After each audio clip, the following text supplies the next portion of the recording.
This video is intended for historical documentation purposes only and is not intended to educate people on how to perform modifications to your video game. Also, information in this video is accurate as of writing and recording and may have changed in the time since, including as of when this video was uploaded. And finally, I will be excluding certain credits during the direct mentioning of specific aspects for the sake of brevity. I will, however, add a full list of credits and acknowledged credits on behalf of the people I spoke to at the end of this video. With that said, enjoy! I should probably start by talking about how this story came about. Crash Team Racing is one of the most well-beloved video games of the late 90s, and to this day holds a high regard as one of the best games in its genre. I've been a Crash Bandicoot and Crash Team Racing fan for about as long as I have lived. The Bandicoot and I are practically tied to the hip. The series has become a big part of my identity. Why do you think I use Ripperoo as my avatar? Heck, where do you think the Roo in my name comes from? CTR is one of my ultimate childhood memories, and to this day is one of my all-time favorite games in the series, even with the advent of Nitro Fueled, which I personally prefer. But even so, the nostalgia and love I have for this game makes it one that I can hardly fault, with my only reason why it's not my absolute favorite simply being a case of preferential treatment and what I find more enjoyment in. For me, the game was as close to perfect as you could possibly get, so the thought of adding to it or making custom content never crossed my mind. That was until December of 2024, when the first custom track mods of the CTR community were released. And then more came along and got better, and then more came along and got even better, and then even more came along and got better still. And that was when something kicked in for me. I found myself asking a question, what I really wanted to know the answer to. How did this community evolve its modding potential so fast? At the time these mods started releasing, I was in my twilight phase of being in the Hogs of War community. And if I'm being honest, I was becoming unhappy. Not that the game, I still love and explore this game for new insight, information, and optimizing gameplay. Rather, it's the community around said game. This might seem like an unrelated tangent, but I want to provide some comparative context. The main issue with the Hogs community in regards to, well, anything community-based, frankly, is that it takes a very laissez-faire approach. Not to mention that each part of the community feels disjointed and unconnected to one another. One of these was the Hogs of War modding scene. Well, when I say modding scene, what I mean is, what modding scene? The community only ever accomplished in making a level editor that still relies on hex editing to change anything. Stuff you can do yourself using cheat devices. In other words, the community all but gave up in trying to figure out how to mod the game. And by that, it's really just one person now. And credit where credit is due, since I left that community, this user has actually succeeded in making the game somewhat moddable. But it really sucks that it's mostly him and not other people helping them. Eventually, my personal mounting frustrations with the community got the better of me and I decided to leave. But I was still left with a burning question. Why? Why did Hogs of War give up and admit defeat when it came to modding, when CTR would go on to prove it wrong and thrive as one of the best modding communities in a long time?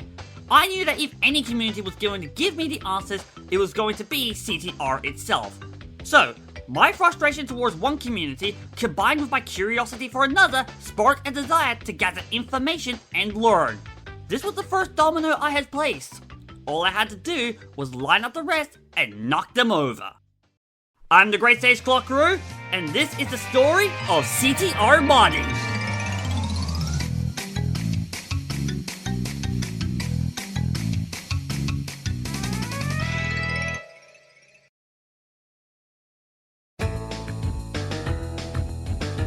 Before we get to modding CTR, let's wind back the clock and talk about, well, actual CTR.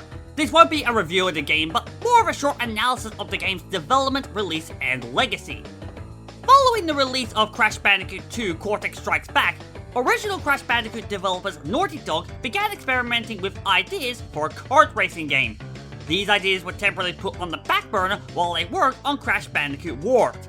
However, by the time development of Warped had wrapped up, Naughty Dog were absolutely fed up with working for their publisher at the time, Universal Interactive.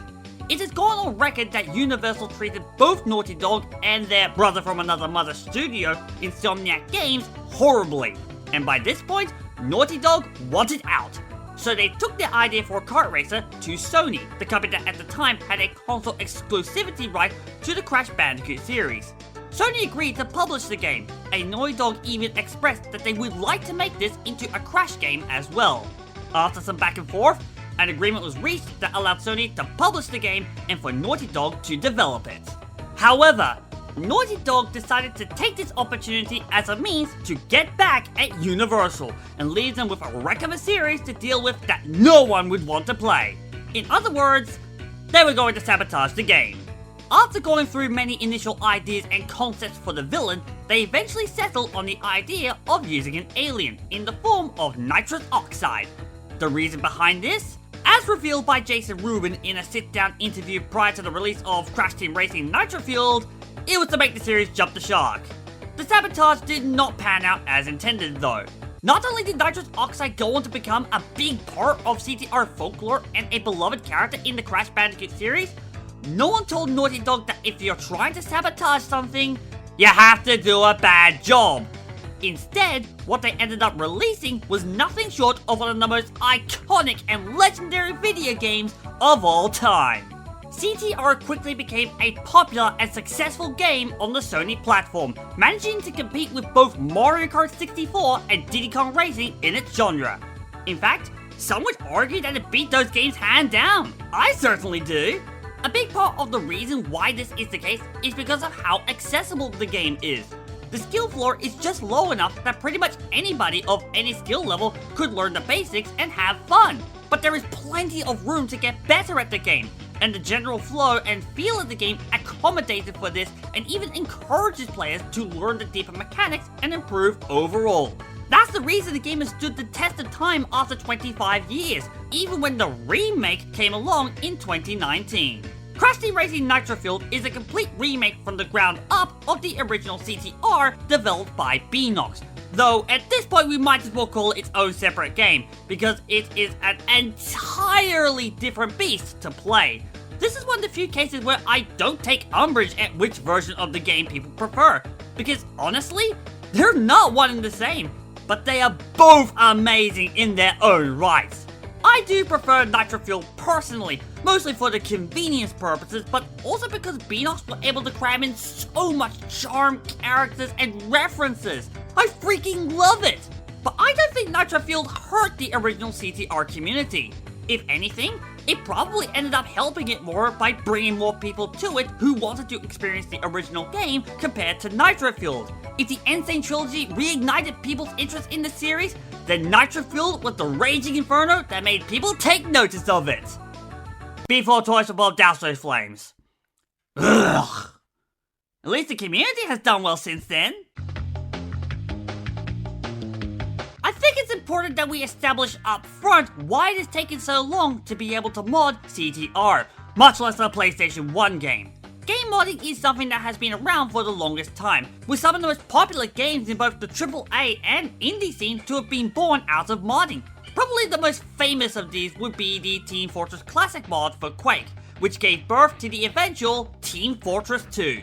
More recent console generations have managed to see some success in modding potential as well, with communities gathering around their favorite games to accomplish some pretty impressive accomplishments in the last few years. But modding for PS1 has always been a bit of a troublesome spot for many. So why? And how did this community crack it? Well, let's start by explaining why modding for PC and current gen games is generally easier than modding for a PS1 game. Many of the features that are used in modern NPC games to help them render their graphics simply did not exist during the time of the PS1. To render a basic level nowadays, you first adjust the hexadecimal values and then go to the graphics pipeline to adjust the vertex shader, rasterizer, fragment shader, and so on before hitting output to have the program draw the level mesh for you. From there, you adjust things like the color, UV texture, specific positioning points, and so on until you have something that looks like a game world. And that's assuming you're not even using a level editor tool. Even so, it's pretty straightforward and easy to understand. The level is drawn, the textures placed on top, then the objects and entities such as the characters.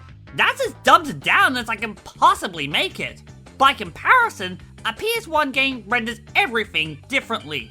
All the polygons you see on screen, both the tri-blocks which are 3-sided and the quad blocks which are 4-sided, are treated as an individual object. Each. And that's because there was no draw call function back in these days. The game had to manually draw every polygon and stretch every texture itself for every byte of data which that polygon represented. This is a big part of the reason why many PS1 games graphically looked pretty blocky and or had low resolution textures and draw distances.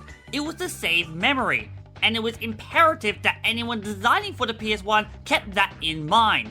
Sony might have been able to boast about how much more power and memory the PlayStation had over the Nintendo 64, but how these two systems used their memory was pretty different.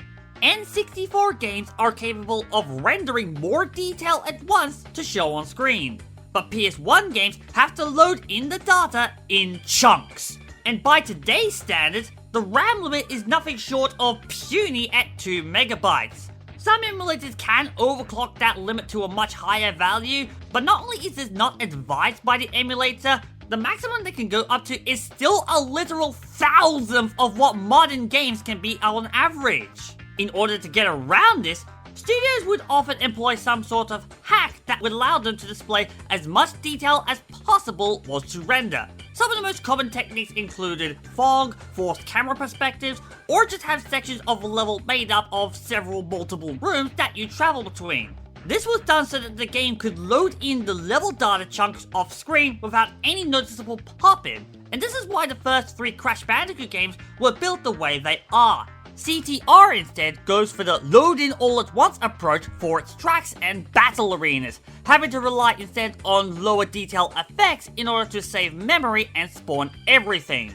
For context, all of Oxide Station is 700 kilobytes, nearly half of the native PS1 RAM. Another issue with the era was that every game was built on a different bespoke game engine. This meant that overlap of data between games was difficult to come by and scarce, since there weren't any open source PlayStation development kits available, unless you purchased a Netrose. Nowadays, there are a plethora of game engines that are open source which much of the industry now use, primarily Unity and Unreal. So if a game is made on that engine, then it's easier to mod because there's already a group of people who know how to build stuff for it and therefore can easily mod the game. So when you combine the factors of limited console memory, difficulties with game rendering for the time, and having to work around a game engine's code that likely was only understood by 1 or 2 people who worked on it, it's no wonder why PS1 modding was not just scarce but was seldom explored. But that was about to change.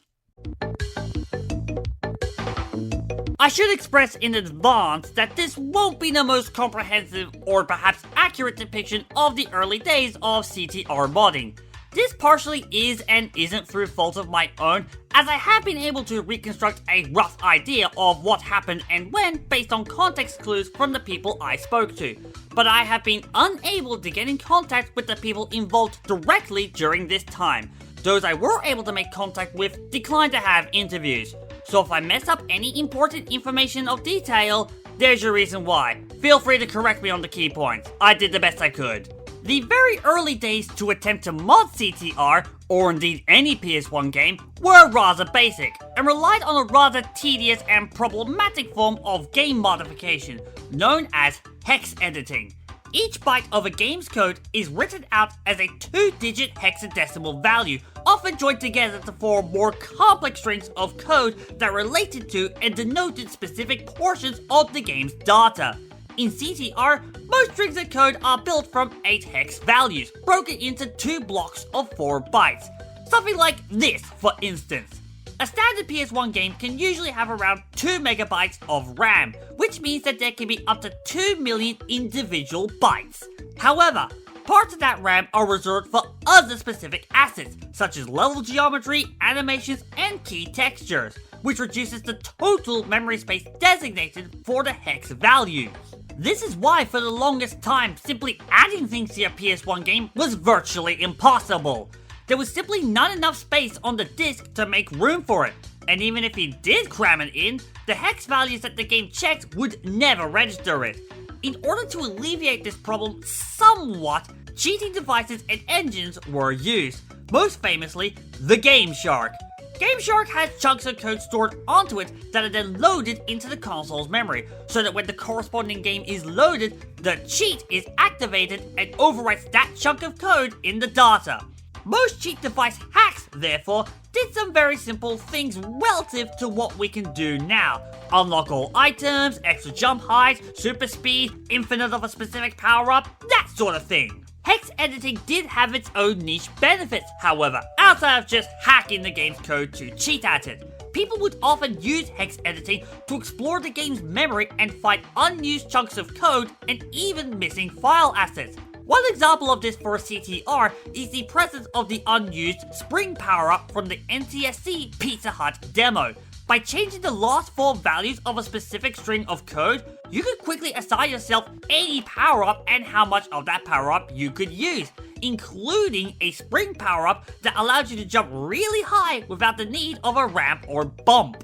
But the big downside of hex editing is that it is incredibly tedious and doesn't actually allow much for making more abstract changes to the game. If this is all you're relying on to mod your game, your options are incredibly limited and not very practical. But by the time the new decade of the 2010s had begun, a user named Horror made a big breakthrough. They had managed to extract an archive from the game called Big File. Since I never was able to get in touch with the people who were around at this time, I never did properly find out what the exact contents of the big file were. To my best understanding, the big file contains most of the textures and models that the game uses. In short, this is basically where all of the stuff that we see in-game is stored. For a while after this, users such as DCXDemo, Cree, and the Burek began experimenting with the asset files and attempted to further extract as much as they could from both the game disc and the big file.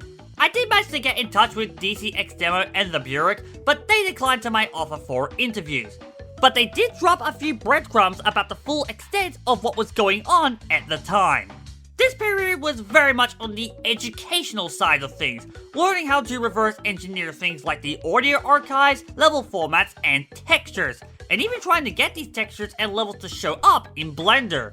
So far as I know from the people I spoke to, there weren't any serious mods made during this period. As time went on, DCXDemo created a user forum on Discord dedicated to the research and sharing of CTR modding, known as CTR Tools. This was a server I had to join in order to reach out to the people in the community in order to get my information. But I would never have thought to come here if not for the prompting of Paradise. And I would not have even got that far if not for the CTR speedrunner HypnoShark. So shout out to them for pointing me in the right direction. And, well, that's it. That's as much as I was able to work on from the information I had. I genuinely wish I had more to say, but all of my sources and contacts dried up and I never got anywhere in this area. If anyone who played a part during this particular period would like to get in contact with me for a belated interview, I will do a follow-up to this video to amend and extend the information in this section. But even so, without the early work of the people involved during this time, we wouldn't have the modding scene we have now. These early efforts led to some key discoveries that go on to be crucial in the biggest change in all of CTR history. The decompilation. Contrary to popular belief, CTR is a relatively straightforward game in regards to how it sorts its coding. In fact, this goes for most PS1 games. If a developer needed to optimize their assembly, they would usually organize it alphabetically, which was the case for CTR. chunks of data are ordered into a call stack, a general area where the functions of one code calls the functions of another, which calls the functions of another, and so on, with each block of the code having its own memory, where the assembly instructions that describe how it is supposed to function are stored. Let's use the in-game HUD as an example. The coding process to accessing and displaying the HUD starts with the main function, which calls upon the render frame function, that calls upon the UI function, which gets all of its information from the big block UI. Big block UI's core function in this case, as denoted by the various functions that precede it, is to render the main HUD elements that we see during a race. Character icons, the minimap, lap counter, lap timer, Wumpa Fruit counter, and currently held weapon. Each of these individual parameters contains their own block of memory. Memory that is going to waste and isn't being used for anything. This was one of the bigger problems of CTR that needed fixing, because all of that memory was just sitting there and chewing up data. So it was decided that something had to be done about it. The code was going to be defragmented, and that would require a near full rewrite of the game code. In other words, the game was going to be decompiled and then recompiled, all in the effort to free up space in the RAM to enable modding capabilities. The actual process of decompiling the game proper was kickstarted and assisted by a discovery made by Crash Bandicoot historian Dark Hazer. Dark had come into possession of a CTR prototype dated September 3rd, 1999, that someone else had been trying to crack open. The prototype had an extra layer of RNG protection that prevented the previous owner from cracking it properly. He only managed to access the adventure hubs, but not the levels. Since he couldn't crack it properly at the time, he kept the disc until I found out that he had an undumped CTR build and contacted him directly, which is when he decided to sell despite not being able to make it playable, and joined the CTR community to look for potential buyers. Had he successfully cracked the build back then, the disc would have most likely fallen into the hands of a private collector, never to be seen again. Imagine the parallel universe where the ROM was cracked.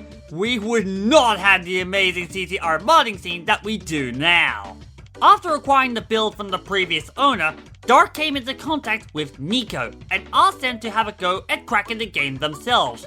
With their history of programming their own 3D games since they were 10, Nico was successful in opening the prototype build, and Dark could start work on researching and documenting the differences between this build of the game and the final version for the cutting room floor. In fact, this was one of the earliest ventures into the world of prototype documentation that inspired Dark to continue looking into these builds and documenting them. As for Nico, this proved to be a valuable learning tool in how CTR was constructed. They continued to study and research this build themselves from a programming point of view, which is when they discovered something invaluable. A search of the game's code revealed various debug strings. These strings of debugging code provided a point of reference to begin looking into rewriting CTR's code. And Nico was about to make use of these to undergo an unthinkable task: to reverse engineer the entire game of Crash Team Racing. In late March 2020, and out of sheer boredom because everyone was locked up inside because of the pandemic, Nico decided to pull out all of the cheat engine addresses and GameShark codes for CTR, and began looking into reverse engineering the game. In the original game, all functions are stored one by one. In the rewrite, all functions need to start on the same address that the original function started on. All our rewritten functions are smaller than the original functions due to modern compiler optimizations and other refractors. This gives us a lot of free memory, but the memory is fragmented, which means the free memory is in 5 different places after the end of each rewritten function. That's not useful. The goal is to defragment the memory, so that all rewritten functions come one by one, which changes all the addresses that the function starts on, which puts all of the free memory into one large block. The problem with the aim of defragmenting a game's code is that you can't just tell a game to defragment a specific block of code. Using the previous case of the big block UI as an example, you are changing specific code addresses which the UI function is trying to call, thus breaking the game. This meant that the code needed to be rewritten from an earlier point of call, i.e. the UI function. The render frame function in this case does not need to be rewritten, since the location of the UI function is still the same. And this extended to every other function that called upon the big block UI for its HUD elements. If even just one of these functions was not rewritten, the block would not defragment and the memory would not be freed up. Things get more complicated when you are trying to port a PS1 game to PC, as it requires you to rewrite the entire call stack. If one function is missing, then the whole thing falls apart. After all, if the call stack is broken and can't find the necessary function it needs to call upon for its intended purpose, it will not register it and skip over it. And depending on what that function is, the results could be disastrous.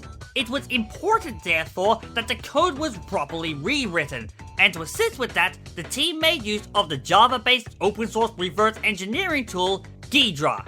How Ghidra works is that it takes chunks of code and disassembles them. Keyword there. It disassembles the code. The point of this is that the code can be simplified and examined, but it doesn't make the code functional, because it is not written in a way that the software can understand. I asked Faradice, one of the people who aided Nico in this endeavor, about the difficulties of using a tool like Ghidra, and they described the process as trying to unbake a cake to give you the recipe. By way of that analogy, the tool knows what it is talking about, but the original software it examined doesn't, and it is likely to contain errors. Reverse engineering is a whole subfield of computer science that ultimately would have a barrier of entry anyway, and I think most gaming modders would not necessarily be prepared for it. And so the process was set in motion. The code would be rewritten from Ghidra into working C code, and then the code would be rewritten again into the smallest possible bytes in order to save space. The beauty of this process was that once you understood what one part of the code did, it helped you to understand what other parts of the code did and how they interacted together. Nico described this as the Domino process, and often used that metaphor to describe the decompilation. The earliest result from the decompilation process was Mod SDK, a programmer toolkit designed to help aid in modding CTR, which contained an API of the game's memory. The tool was written in a C++ code by Nico before being rewritten in Python by Red Hot that could compile any coded file format to be installed into any address. But this first version was a very primitive toolkit and required to use several workarounds in order to make the mods function. Almost every step was very manual. You'd have to manually copy files, manually build your ISO with your modifications, sometimes even manually hex edit the executable yourself. Needless to say, this process was very tiring and it put most people off modding CTR, as the knowledge required was already a high barrier of entrance, and all this unnecessary hard work was exhausting. To cut the long story short, in order to boot up a mod you made and installed using Mod SDK version 1, you had to do the following steps in order. Store the compiled code you had written as an overlay file. Place it in the big file, rebuild the big file, and then rebuild the ROM. Start up the game and go into a crystal challenge. Let the timer run out and load the post-race menu. Something happens, profit. All of that just to play your mod. The word tedious doesn't even begin to cover it. Another problem with the original Mod SDK tool was that it relied on Sony proprietary software, PSYQ, in order to compile the mods. For this reason, the main code repository was kept private and was treated as being used for experimental purposes. After all, if it were released to the public as it were at the time, it would be breaking copyright laws. Very few mods were ever made and released during this time, with the only prominent ones made using Mod SDK version 1 getting published as videos to Darkhaze's YouTube channel, acting as a showcase of what was now feasibly possible. With only such a limited crowd wanting to mod the game, this toolkit needed to be refined in order to be made easier to use, and to not have to rely on copyrighted software in order to function. Further enhancements were made to the Mod SDK in order to improve its usability, which eventually saw it evolve into Mod SDK version 2. Instead of the convoluted workaround method of before, it now loaded a chunk of data off of the disk into kernel memory, making room for the modded code to be injected in afterwards. but it was still a heavily manual job and required a lot of effort and changing of code in order to work properly. And it was still running on PSYQ. The process of decompiling CTR had only really started. There was still a long way to go. And something big was about to happen. Something that would help with the decompilation. Something that every CTR fan had been dreaming of. The ultimate pipe dream. The holy grail. The final boss of this game in every possible definition. The most important piece of the entire game. And all you need are 2 words. Nitrous Oxide! I don't think any introduction is necessary when it comes to the many myths and legends surrounding this character in Crash Team Racing. Back in the day, playable Nitrous Oxide was the source of many schoolyard rumors and how you unlocked him. Nowadays, we know that there is no way to unlock him. He is purely there to be the final boss of the game and to act as a super tough ghost time to beat in time trial mode. It wouldn't be until the release of Crash Nitro Fuel that the dream was made into a reality. If we discount Crash Nitro Kart, that is. But this did not satisfy the original CTR fans. They wanted him playable on original hardware in the original game. And all they had by this point was cheating devices which forcibly hex edited the code to unlock him. However, he was far from perfect. In fact, he was incredibly buggy and prone to crashing the game. This was far from ideal, and so work continued to fully unlock him. Many attempts had been made over the years to make him more stable, and this process had been ongoing right up until the decompilation of CTR had begun. In fact, fixing Nitrous Oxide proved to be one of the biggest assisting factors in completing the decompilation. Fixing Oxide was actually one of the first CTR mods that required a complete rewrite of the game's code. Chunks in the memory allocation functions would be rewritten and then compiled. The bytes would then show up in a hex editor and then get copied over into an executable.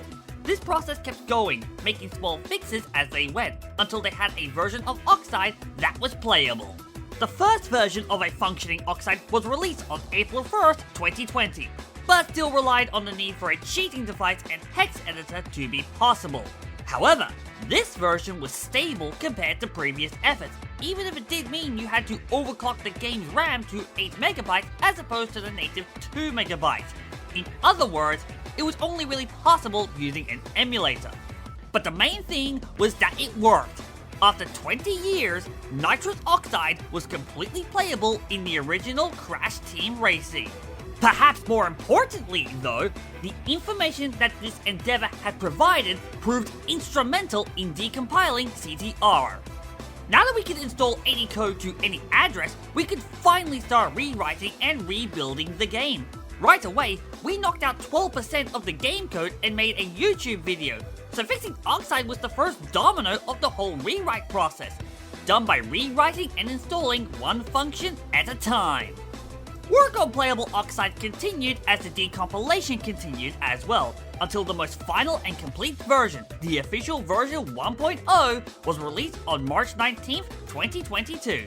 This version of Oxide was significantly more stable and ironed out the last few kinks, allowing him to be selectable from the character menu and function in every game mode.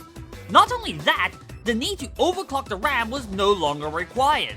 He was and is playable at the native 2MB of RAM, meaning he could run on original hardware. Installation is also much easier, as all you have to do is decompress the ISO, change a few files, and rebuild the game. Granted, this only works on the original NTSC version of the game for a time, but then again, NTSC is apparently more malleable than PAL. A version that was compatible with PAL ports wouldn't come along until a few months later, with the release of the third and final version of the Mod SDK tool. This was the day many Crash Team Racing fans had been dreaming of. Their holy grail, playable Oxide, was real. And not only was it real, it worked about as flawlessly as you could imagine. It worked so well, in fact, that it worked alongside other mods just as well with no trouble. But it wasn't the only thing that they worked on which proved to be invaluable towards the decompilation. Perhaps of greater value was the creation of online CTR. Prior to the decompilation of CTR source code, attempts at making an online mode had been experimented on. It is every gamer's dream for their favorite multiplayer game to have online play. This is something we take for granted now, but back in the days of the PS1, online play was almost if not entirely impossible. We will not see more widespread applications of online features until the following generation of consoles. But thanks to the power of modding potential, we can now give our old favorites the online play they deserved and had been lacking. It might sound like it's complicated on paper, but in reality, with proper decompilation, virtually any game from this time can have its own online play. Most emulators use a feature called netplay to operate basic online, which allows emulators from different computers to link up and operate together. This is by far the most basic way to play mods online together, as they are intended to have netplay in order to function. The only catch is how easy or difficult it would be, depending on the type of game you are modding for. For example, a game that does not need to rely on direct player-to-player interaction is easy, since latency has little factor in the matter. Games like a turn-based strategy or card game, for instance. So long as the action is made and it is registered, there will be no lag. More complicated games like circuit-based racing games, however, have plenty of player-to-player interaction and suffer from many latency problems. This can result in some laggy outcomes, which we see as commonplace in modern games. Online CTR, on the other hand, is entirely bespoke and does not need to rely on netplay functions or external programs to run. Early prototypes for online CTR were created in 2019 by Nico. These prototypes were extremely primitive and fairly clunky in certain regards. Since the decompilation hadn't been started yet, they were instead built upon knowledge derived from cheat engines. The process began by locating the address positions for each driver, which required a rather tedious sounding process of finding specific byte values of information during the loading screens, editing an offset scan for driver position, and then setting all of the boss to a faraway position. Minus 9,999 to be exact. The instant I could control the AI, just a few days later, I had the first online CTR prototype in 2019. It was awful, and it changed the location of every AI nav point, just cause it was guaranteed to move the other player. But it works! The project would then go on hiatus for a few years, but this first prototype proved to be an important stepping stone in the process of decompiling CTR. With all the information they now had, they were able to track down where the cheat engine addresses were, thus creating a spiderweb of connections between what they knew, what they didn't know, and what they were learning. Connections were made as time went on, and it all led to even more dominoes being lined up, toppled over, and then being set up again to topple over some more dominoes. And it was important for the future of online CTR that they got the decompilation done, because with the proof of concept prototype as their, well, proof, it was completely possible to make an online mod. The project picked up again in 2024, when Nico began working away to getting the online mod working and ready for release along with the rest of the team. There were a lot of people involved and a lot of moving parts, too many to name out loud. I'll just flash the ones I was given on screen and break it down into the simplest format you can understand. Some people helped with the server communication and hosting. One person created a UDP port of the ENET that was being used that had greater speed advantages. Another helped with building the protocols for the online play. And eventually, on May 31st, 2024, Darkhazer uploaded a trailer for online CTR to his channel. And the rest is Crash Team Racing history. I think once online CTR became a thing, a new era for CTR had officially begun for the first time since its release. Then we reached another milestone when the community started experimenting with custom tracks. That really was when I felt that CTR reached the point of being able to always feel like a new game. Online CTR is in a weird position where, without it, we wouldn't have the decompiled CTR that we have now. But at the same time, we have to thank the decompiled CTR we have now for online CTR to even exist. It's not a catch-22 scenario, but it is definitely a case where neither would exist without the other.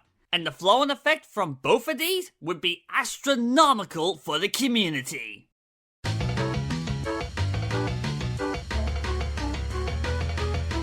This might seem like a random side tangent, but I promise you that this is relevant. Let's take a moment to talk about the world of Crash Team Racing speedrunning. Speedrunning within CTR has evolved massively over the years, and is a great showcase between where the entry-level skill floor is and just how astronomically high the skill ceiling is, if it even exists at all.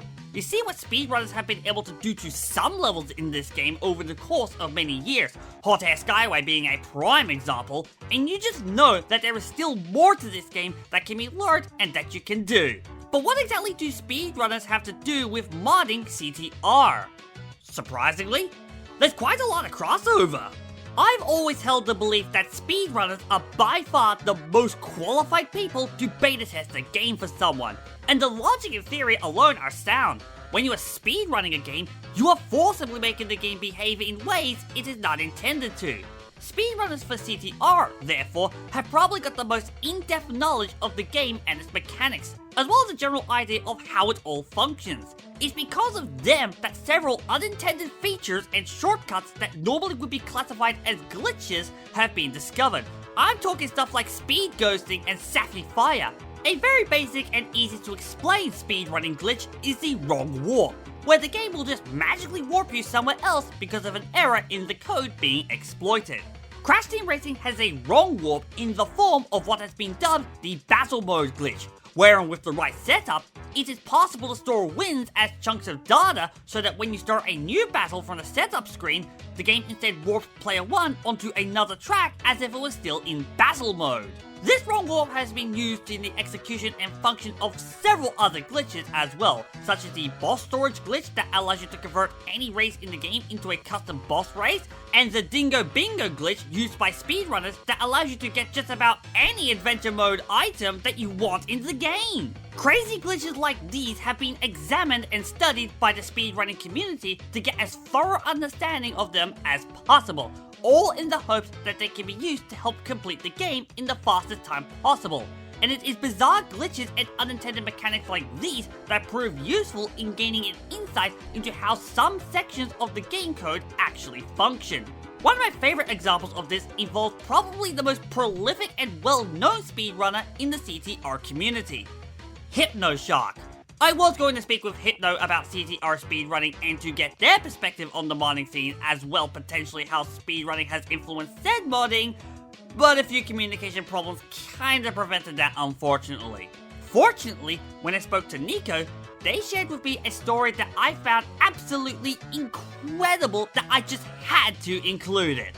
There is a glitch in Tiger Temple wherein if you place a TNT in the doorway in the shortcut, it will force the door open. This is a glitch that Hypnoshock, among other speedrunners, has used in their endeavor to set the fastest times in the game possible. Near this shortcut is a batch of code, but prior to the decompilation, its exact function of how it was triggered was unclear. It wasn't until the team observed Hypnoshock perform the TNT glitch that they were able to figure it out, and this discovery helped to pave the way to working out more chunks of the code. TNT in Tiger Temple door was the first domino, it knocked over countless more. You'll never figure it all out in one day, but you can find little pieces day by day, such as lighting up dominoes. One day you finally connect all the pieces to solve it, such as knocking all the dominoes down. And even though I didn't get in touch with Hypnoshock, I did get in touch with another speedrunner in the community, Mika, the CTR speedrunning historian, and they shared with me some great insight. The early days of the speedrunning community date back to around the early 2000s, when French CTR speedrunner Arsene created CTR Forever, a site which, if you visit now, is very much a time capsule of the early internet, but was made for him and his friends in the French community. They had like a forum and all kinds of things, and they would have like these competitions. At some point, they realized that they're the best players in the world, so they made this realization. They started going to other language forums and websites to essentially just beat everyone's times, and he found a few other players who were good, and Arson decided to build a website called CTR Forever. When Discord was launched in 2015, a server was created as well, and it is here that things began to heat up. It is within this community that speedrunners use the emulator program BizHawk, which allowed them to run custom-made Lua scripts that help them display specific information variables, such as player position and physics data. While not modding strictly speaking, these people can be credited as the first to attempt to modify the code of the game without the need of a game shark. These Lua scripts would help to form a backbone of information to aid in the decompilation and understanding of CTR's code. So, in a way, we are partly in thanks to Arson that this project was able to be possible. If not for the community they placed down and the knowledge that came with it, the knock-on effect would not have happened, and we'd probably be short on some important people involved with the project as a whole as well. And that's not all, because one particular speedrunner would go on to reshape the CTR modding landscape forever.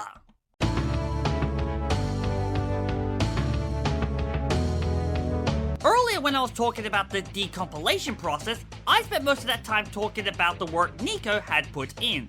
But there was one other person who was primarily helping them during that time. I've hinted at them already, but now it's time to give them the credit they deserve. Red Hot, the one we have to thank for the creation of the tool Crash Team Editor. Before the editor came along, creating custom levels in CTR was a rather tedious and difficult job. In fact, it was basically a nightmare. But they were still made, albeit more for experimental purposes than anything serious. And the very first custom level made wasn't a tile trauma. What it actually was a version of Parking Lot built by Nico that had every byte of it erased down to a single one-block level, which from there was built byte by byte by hand to create something that could be driven on. After that, Nico wrote a C macro system to generate struct data for the level, compiled the macros to allow a bin file to be created, and that was the level. No progression system and no lap register, just a map you could drive on. Very much an early test of what was possible. But this did lead to the creation of the first custom battle arena called Road to Rainbow. From there, the team figured out how to generate blocks, display textures, make the turbo pads scroll, and make lap progression work properly. Nico then spends 3 days building Tile Trauma by using their macro system to place blocks and textures one by one. Sounds pretty simple, right? Run! The first 2 blocks of the starting line took 8 hours and 3 people just to get the textures right.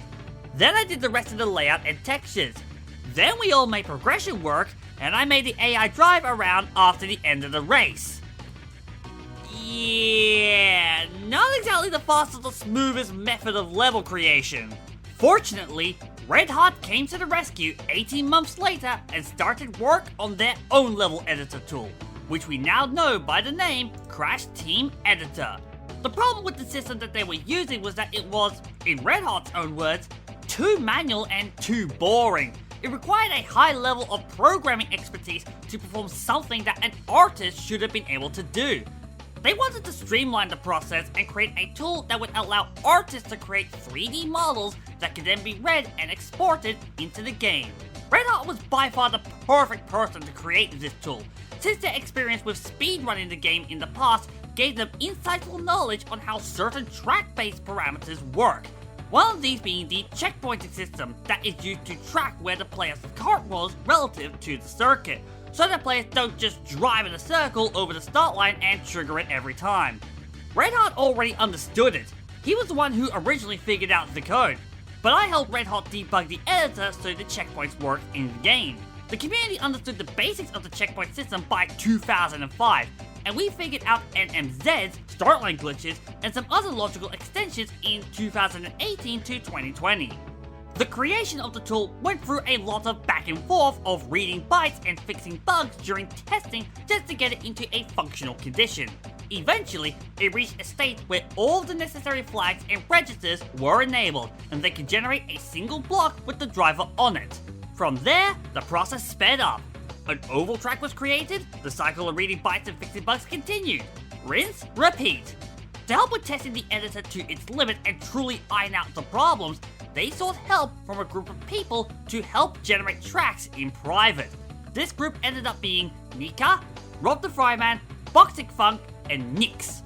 These creators all made a closed Discord server dedicated to the beta testing of Crash Team Editor, where they could provide feedback and report crashes, test each other's levels, and so on. During the first month when the editor first released, the initial batch of creators collaborated so we could navigate making our tracks within the limitations of the system, test them and share them as the editor continually improved, figuring out how to model tracks optimally. After plenty of testing, Crash Team Editor went into its beta state and was released, so to speak. But now here it was, a tool that the community could use to create their very own custom-made CTR circuits and compile them into a state that the game can read. And as for that server, it was shut down and then replaced with Custom Team Racing, the server dedicated to the sharing and talking about custom-made community tracks. And with it, a website was made at CTRCustomTracks.com. The only current downside with custom levels is that in order to run them, it is a requirement to overclock your emulator memory to 400% at 8 MB of RAM. This is likely to be for the same reason as early Oxide, so hopefully with time this will be brought down and the levels can be imported onto discs to be played natively on original Sony hardware. Fortunately for those who prefer to play via emulation software, the possibility for a massive evolution has come to light, and it all comes down to modifying the VRAM. The VRAM is a component used by the system graphics processing card, acting as a memory bank for the graphics and textures. A standard PS1 has a VRAM limit of 1 GB, with a texture memory bank of 1024 by 512 pixels. But PS1 based arcade machines are double that, with a 2 GB VRAM at 1024 by 1024. By modifying the emulation software itself, it is possible, and I'd like to stress that this is all theory and is being worked on, to expand the VRAM limit beyond the native capacity, allowing basically anything up to a full gigabyte of RAM. That's 500 times the size of an unmodified PS1's RAM capacity and exceeds what the PlayStation 3, Xbox 360, and Nintendo Wii were all capable of. Combined! But what does that even look like? Well, to use CTR as an example, and a reminder, this is merely a visual representation I am providing. This is not me saying that this is what they can or will do in the future. If you took every CTR arcade level VRAM combined, it might be 10 megabytes of VRAM total. 1 gigabyte of VRAM is all arcade track textures combined times 100. So just imagine all 18 tracks in CTR combined into one world. And then that world is repeated 10 times. That is what is theoretically possible. The main emulator used by the CTR Tools community is DuckStation, a PlayStation 1 emulation software that I have used previously when I was playing Hogs of War competitively. So it is theoretically possible to allow DuckStation to render textures that exceed what was possible for PlayStation 3 games, all by simply modifying less than 10 lines of code in the emulation software itself. Let me repeat that. Less than 10 lines of code changes needed in DuckStation. I know that might sound crazy, but I have been told that it just works! December 2024 was when level modding for the game really started to take off, and the progress that has been made since has been nothing short of astonishing. You compare the tracks that were made then to the ones from around April 2025, and you can see just how far the community has come in the time span of a couple of months. The groundwork had been set by Red Hot. Now it was the turn of the community. And the amazing thing is, they're just getting started! The very early tracks made in the earliest versions of the editor comprised of just one texture. this very uncanny looking glass-like texture. The limitations of this texture are numerous and also handicap the editor, such as having no UV render because the VRM file that contains this texture automatically had the UV mapping applied to all faces. This is a large part of the reason why these early tracks are hard to bring up to the current standard. You had to rebuild the whole level, rebake it in with new textures and the new UV lighting that has to be correctly assigned to every face of every quad block manually. It's actually a lot easier to just build a level from scratch with a plan for the UV lighting set in advance. However, during these early days, modders were able to make use of the limited texture potential and create some incredible tracks. One of the best examples of this is the early version of N-Gage Android Alley.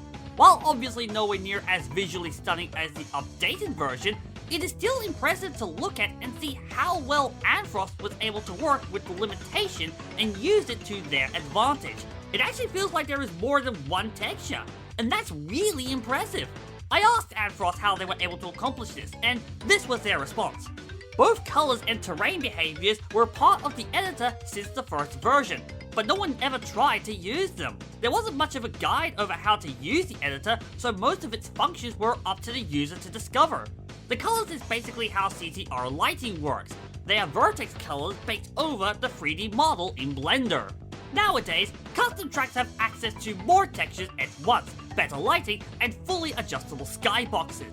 And as it is, it basically becomes an artist or designer's dream canvas at this point. The process of creating a level for this game now kinda follows standard video game development procedure. I asked Boxitfunk how they do it, and it was a near one-to-one with what you expect from a professional studio. So first, I will think of an idea of a theme, then I will draw concept art. Sometimes when planning the layout, I will sketch different sections of a track to give me some visual ideas, and then I will try to piece them together into a layout. I did this for Green Hill Raceway especially. After I have a layout mini-map, I will put it into Blender and start modeling. Other people also take inspiration from pre-existing racing games, even those outside of the Crash Bandicoot bubble. There have been tracks imported from other games like Speed Freaks, Lego Racers, Gran Turismo, Diddy Kong Racing, and Mario Kart to name a few. And speaking of Mario Kart, I really want to share this story, not only because it acts as a great highlight of how connected this community is, but it works as a nice segue into the next segment. One interesting thing I learned was that the N64 Bowser's Castle mod by Anfrost was actually made using their own version of the editor. It was an attempt of implementing multiple basic textures, and they were working on updating the map and improving it. For this one, they got help from users like Boxitfunk and Hidden on figuring out a lot of Blender tricks, and then they reached out to a newcomer on the scene for the creation of a bespoke Bowser model. That user goes by the name of Angel123, and it is thanks to them that we have such stunning looking custom characters. Custom characters actually predate custom tracks, and for a while were the limit of what could be modded into the game. However, if I had to sum up what these mods looked like at the time, it would be...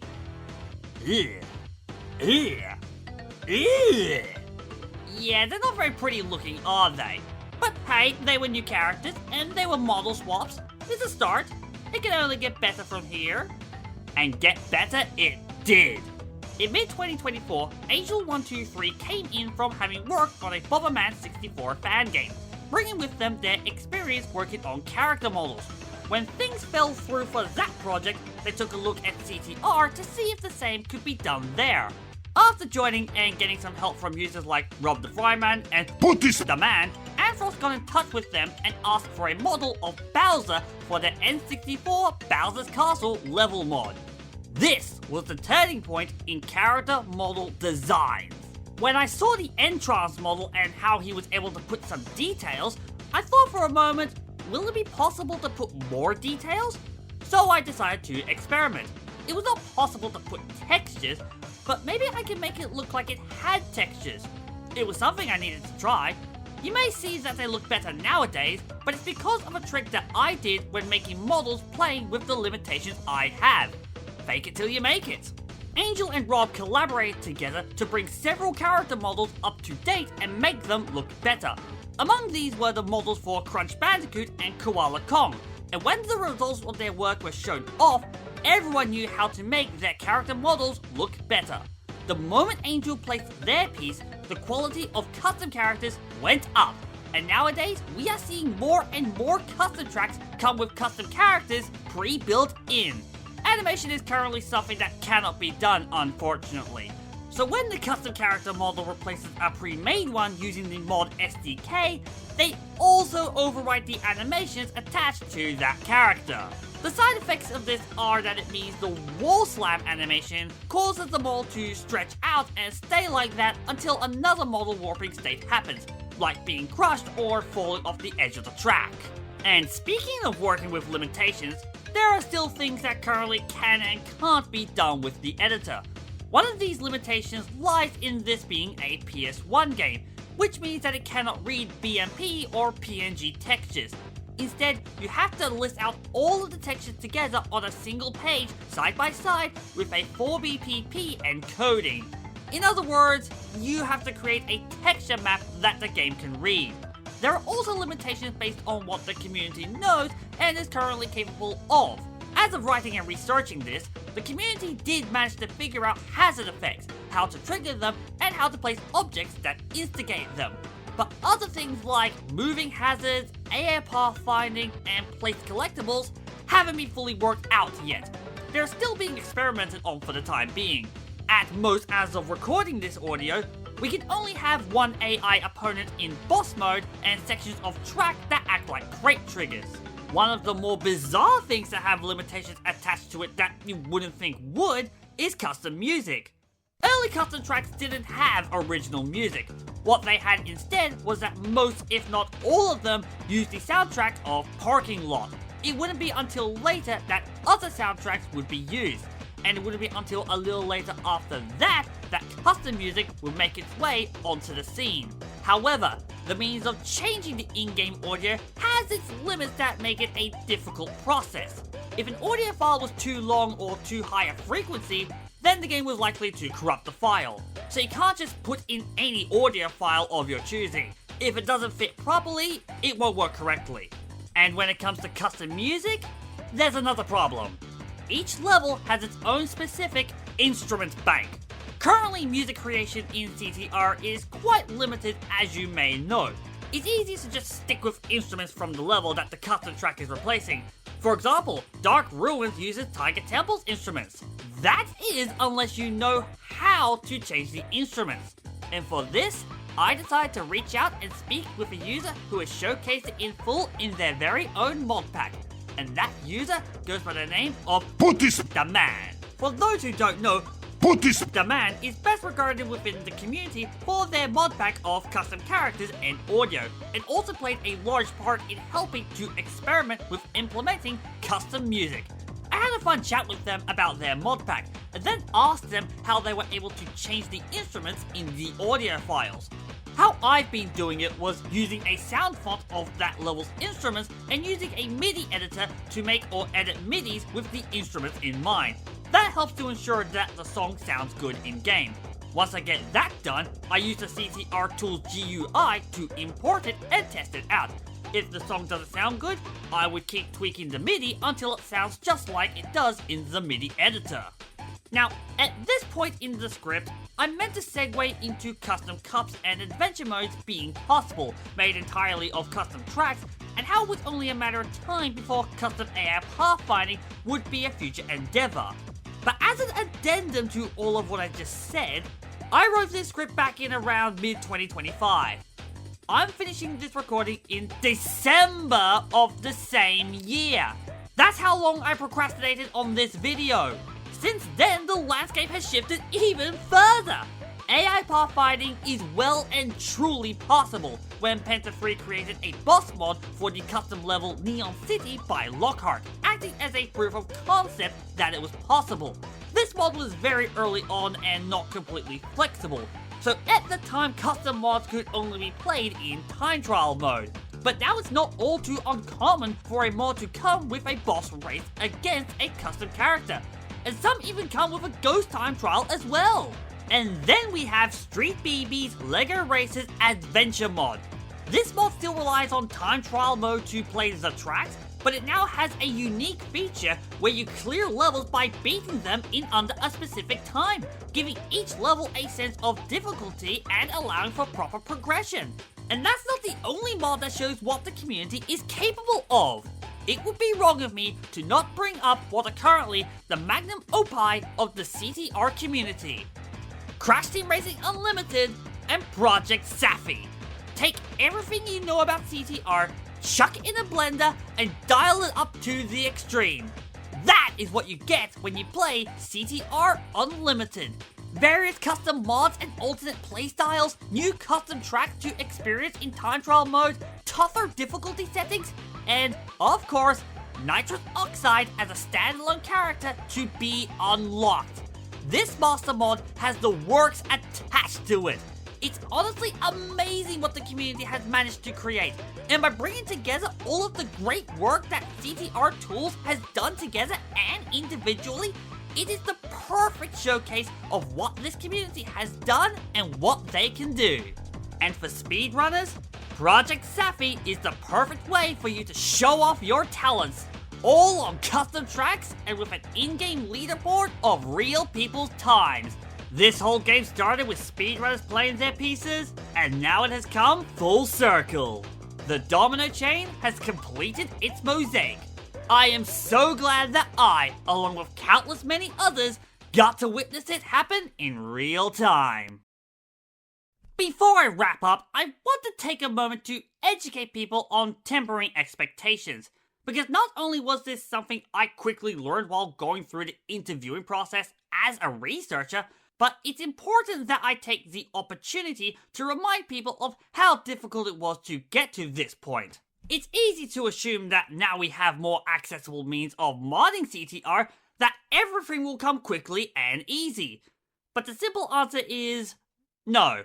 A lot of research is still ongoing into making everything possible, and just because something has been shown as doable doesn't inherently mean that it is easy to replicate.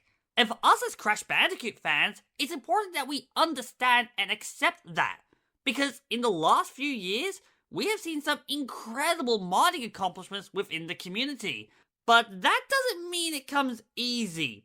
I think the majority of the Crash community has been spoiled over the years, like my small modders such as Ava Satrix and Iramu, who have provided a lot of high quality mods, for example. As a result, the community simply expected to receive things for free, but wasn't willing to do something themselves. In the end, we don't really have much of a large modding community for the classic games, and basically zero interest for the other games of the 6th generation, aside from Twinsanity. What I'm trying to say is that we should be thankful and grateful for what we have now. None of this would have been possible if not for the incredible work and research put in by the wider CTR community. This was all a culmination of several pieces being lined up in advance, and it's all coming together in perfect harmony. But if there is anything positive I did learn during this entire process, it was less about how to mod CTR and just how tight-knit and well-oiled the CTR modding community is. Each member of the community acknowledges their strengths and weaknesses, while being unafraid to seek out the assistance or education of someone more experienced than them in a particular field. It ends up creating a fascinating web where you could draw a direct line of contact between one user in one field to another user in an entirely different field. It wouldn't be a stretch, therefore, to call the CTR Tools server a bespoke game development studio. The way they approach this project is very reminiscent of how professional studios work. It's honestly impressive. Heck, I didn't even give full credit to everyone who deserves it in this video, simply because the web it forms is so widespread and diverse. I would barely even cover half of the people involved. Even the people I spoke to mentioned how they helped in certain areas that I didn't think they would ever have helped. The only reason I didn't bring them up there was because it would have just bloated the video out. If anything, it's just easier for me to say that this whole CTR modding thing is the product of the community. The web of people and how they connect to one another I can create would be vast and intricate.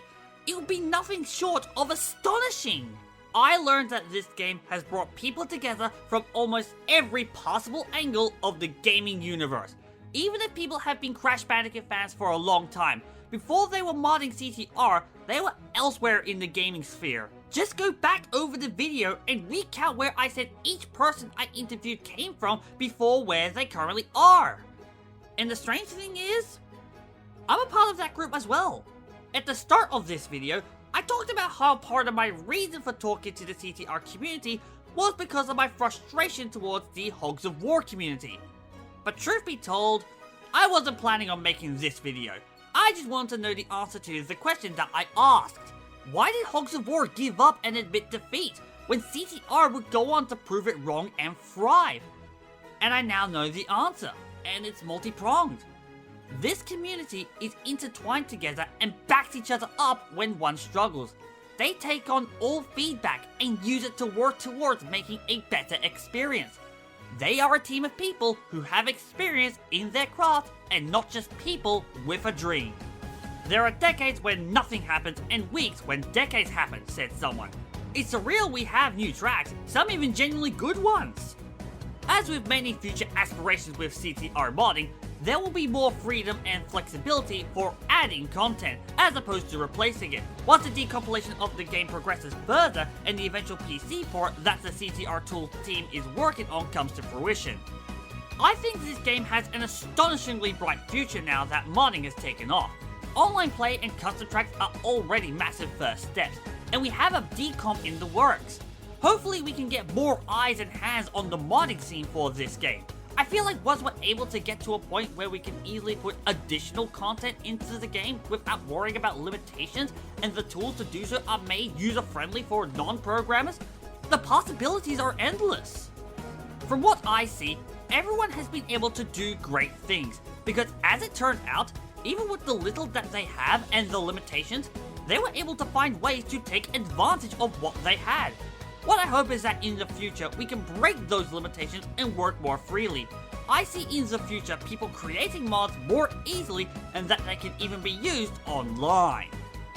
I see a bright future for CTR modding.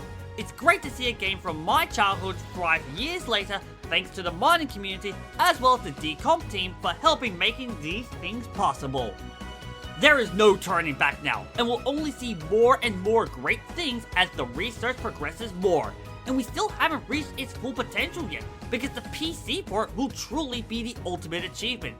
We still have a few years, but we'll definitely have a lot to enjoy in the meantime. Don't get me wrong, decompiling a game for better modding accessibility is not easy, but it has become more accessible in recent years. Other games for the system have recently gained their own modding scenes as well, and we have this game to largely thank for that. And I wouldn't be here giving you this video if I hadn't been on a quest to find that answer. I didn't know it at the time, but I placed my first domino when I joined the Hogs of War community. I placed my second when I left, my third when I saw the CTR Custom Tracks, and plenty more followed, until I finally pushed them all down, satisfied that I had found my resolution. And now, my final domino is about to fall. The question is, which domino does it knock over next? I might still have a piece to play.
thank you to everyone for watching through to the end of this video. If you did watch the whole thing, I would really appreciate it if you left some feedback for me. You thought I was going to say something else, didn't you? This is my first time doing this kind of video, and I'm not 100% sure I did it the correct way. And I'm someone that thrives on feedback to get better. Once again, thank you for making it this far. I am so sorry that it took so long for me to make and release this video, but many things kind of got in the way and distracted me. And then procrastination kicked in. I made it my end of year resolution to get this thing done. And an extra special thank you to the people I interviewed for putting up with me and my questions, as well as their patience in waiting for this thing to come out. I know you are all busy, so it means a lot that you would set aside some time for a random stranger who got curious. But until next time everyone, I'm the Great Sage Clok-Roo, signing out!